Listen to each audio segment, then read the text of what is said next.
La Ligue en question avec Gaston Terrien. Gaston, en date du 22 janvier 2025, les Canadiens sont en série. Non seulement ça, Gaston, ils sont la meilleure équipe depuis le 17 décembre dernier. Et non seulement ça, ils représentent la meilleure attaque de la Ligue nationale de hockey depuis le 17 décembre dernier. Là, on peut pas juste parler d'une bonne séquence, là. Est-ce que les Canadiens ont enfin tourné le coin ou on s'emballe rapidement, Gaston? Non, je pense que le Canadien est en train de prouver là, que c'est une équipe qui est capable de compétitionner match après match. Là, je te dis ça, pourquoi? Ils vont pas tous les gagner. Là. Il y a des Non? matchs qui vont peut-être perdre, mais au moins, ils donnent un spectacle, ils se présentent. Maintenant, Canadien de Montréal, dans la Ligue nationale, le message est lancé. Vous allez nous craindre, vous allez nous respecter, puis nous autres, on va tout faire pour vous battre. Aujourd'hui, là, ils se sont achetés une voiture neuve, ils conduisent la voiture, ils sont dans les séries. C'est à eux à garder le volant. On comprend, Gaston, mais comment on passe de l'équipe qu'on a vue dans les 2 premiers mois et demi de la saison à cette équipe-là qui perd à peu près plus jamais et qui réussit même à revenir de l'arrière dans les matchs?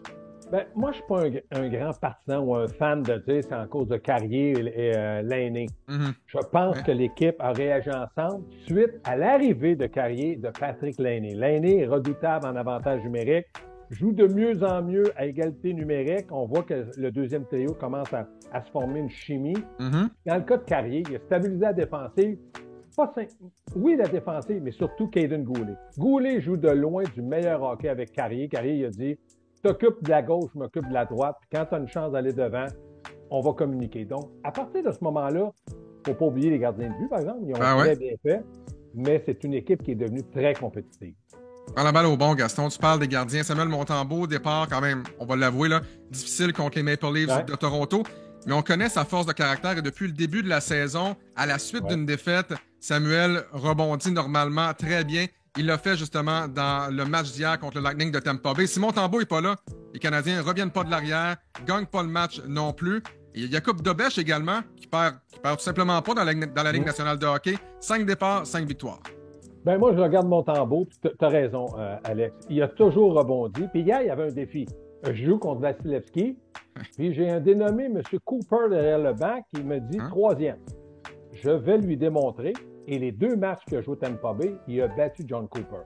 Il lance un message pour le tournoi des 4 nations, mais je pense que dans le cas de Montembeault, il doit être terriblement heureux d'avoir un gars comme Dobeš qui gagne. Parce que lui, moi, ce que j'aime pas, c'est qu'on dit ouais, est-ce que Dobeš devrait prendre la place de Montembeault numéro 1? On a un bon numéro 1 puis on a un bon numéro 2. Le numéro 2 te donne des victoires, permet à Montembeault de se reposer.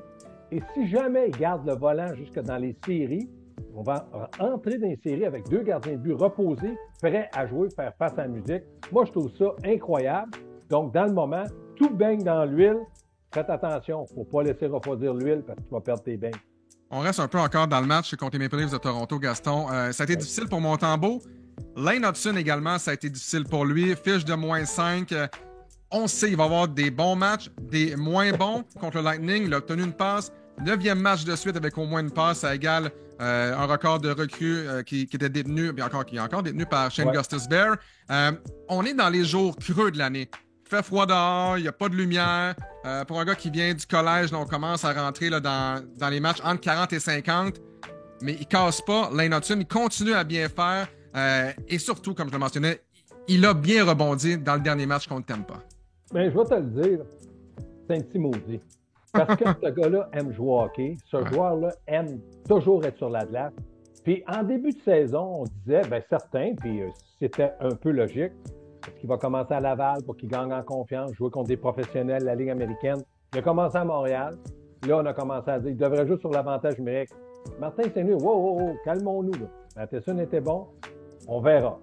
Là, Lane Hudson joue du hockey inspiré. C'est un joueur il voit bien le jeu. Il sait maintenant choisir le moment pour attaquer, choisir le moment pour forcer le jeu avec Matheson. Dans le moment, il a connu un mauvais match. Bon, il a connu un mauvais match. Ils ont perdu 7-3. Il y en a d'autres qui ont connu un mauvais match. Ben oui. Est-ce que c'est normal? Oui. Mais combien de mauvais matchs par rapport au bon match a-t-il connu? Je pense qu'il est au moins +1. Gaston, c'est le 15e meilleur passeur de la Ligue nationale de hockey. 36 passes. À égalité avec Adam Fox et Zach Werenski. Lorsqu'on mentionne ton nom avec Fox et Werenski, c'est signe que ton début de carrière va très bien. Oui, on peut mentionner les noms, On peut dire que c'est un joueur à caractère offensif, mais moi, je sais qu'il va faire son propre nom. Bientôt, on va comparer des jeunes à Lane Hudson. Ils vont dire, il est pas gros, il est pas grand, mais il joue comme Lane Hudson.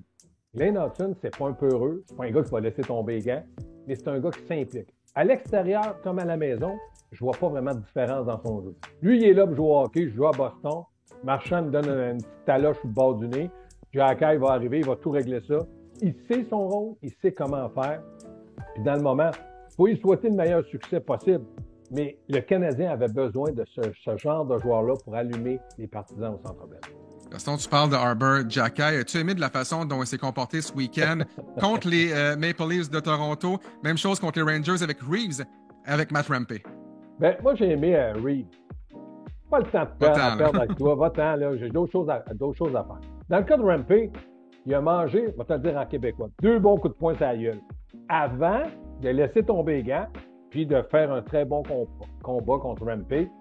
Mais il a donné à l'équipe un 2 minutes d'avantage numérique. Est-ce qu'il ne devait pas se battre? Ben non. L'autre l'a attaqué. Il doit répondre aux attentes des autres joueurs. Tu veux m'affronter?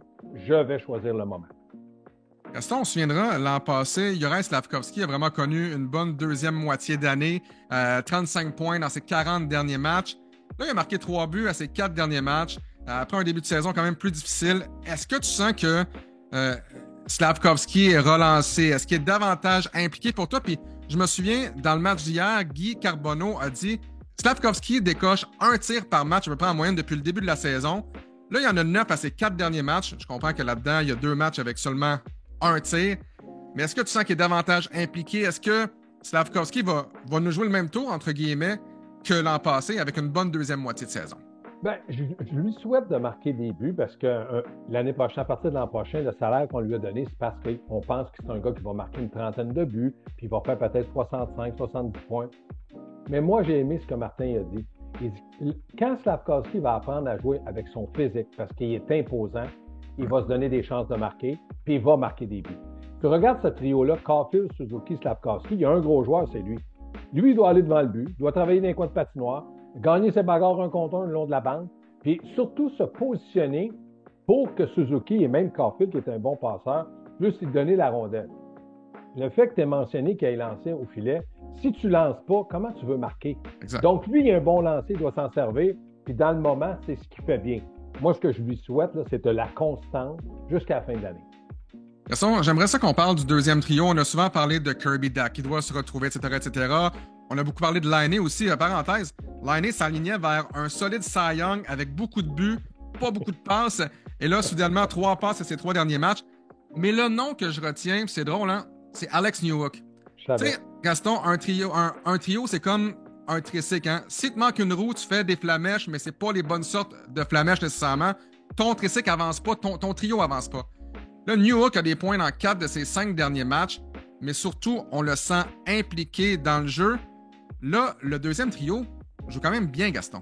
Oui, moi, je pense que le deuxième trio est en train de devenir le deuxième trio. Ouais. C'est-à-dire d'être capable d'être productif, d'être capable, à certains moments, en défensive. Je sais que c'est pas facile pour l'aîné défensivement, mais il n'est pas là pour ça. Donc, c'est là que Dach doit en faire un peu plus, Newhook doit en faire un peu plus.